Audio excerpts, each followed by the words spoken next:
क्या ओम नमः शिवाय के सच्चे और गहरे अर्थ को वास्तव में कभी पूरी तरह से समझा जा सकता है?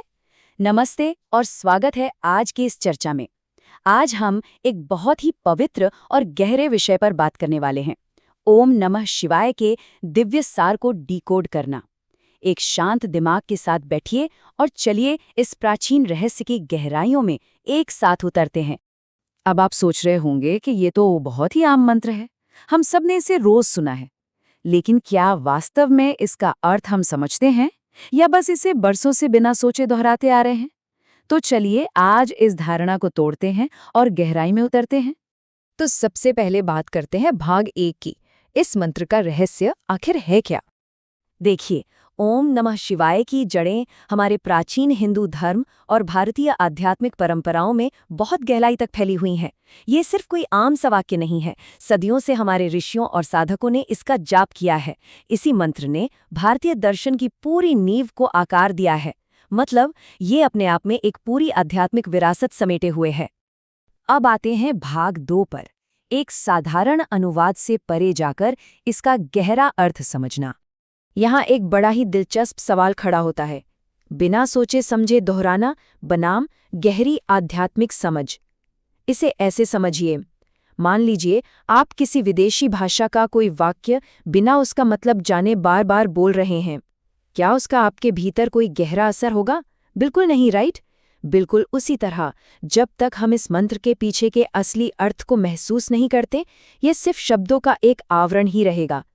सच्ची समझ ही वो चाबी है जो हमारे भीतर वो गहरी गूंज और शांति पैदा करती है।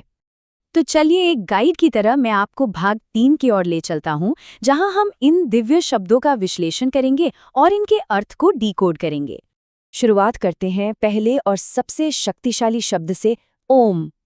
ये ब्रह्मांड की वो मूल ध्वनि है, वो निरंतर कंपन है जिससे सारी वास्तविकता जन्म लेती है।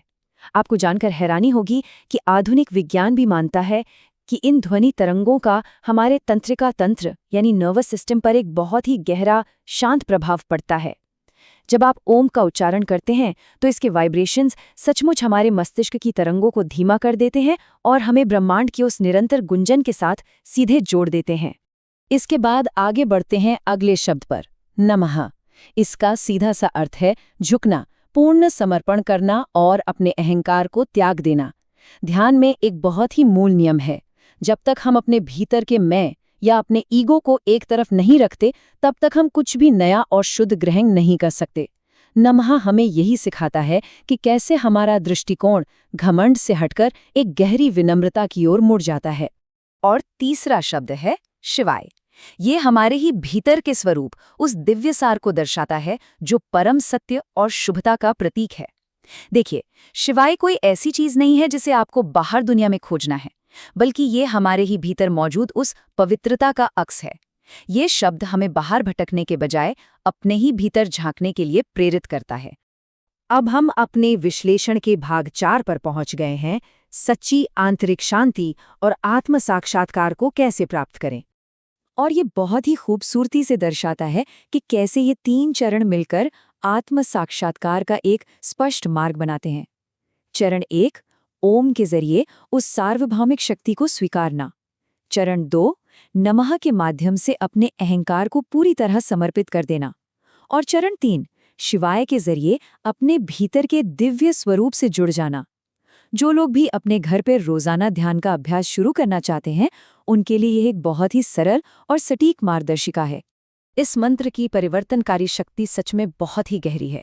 ये न सिर्फ अद्भुत आंतरिक शांति लाता है, बल्कि ईश्वर के साथ हमारा संबंध भी मजबूत करता है और हमारी मानसिकता को आध्यात्मिक विकास की ओर ले जाता है। जरा एक बहुत ही सुंदर दृश्य की कल्पना कीजिए। जैसे एक बिल्कुल शांत तालाब में जब एक छोटा सा पत्थर गिरता है तो लहरें कितने संयम से दूर दूर तक फैलती हैं। ठीक उसी तरह जब आप पूरी समझ के साथ इस मंत्र का जाप करते हैं तो वो कंपन आपके मन की गहराइयों में जाकर परम शांति की लहर पैदा करता है। ये आपके रोजमर्रा के दृष्टिकोण को पूरी तरह बदलकर रख देता है। चलिए अब बढ़ते हैं हमारे अंतिम भाग 5 की ओर, इस आध्यात्मिक यात्रा को साझा करना।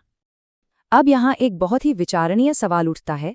जब हम इस मंत्र को पूरी तरह समझ लेते हैं तो यह नई गहराई हमारे दैनिक अभ्यास को कैसे बदल देगी?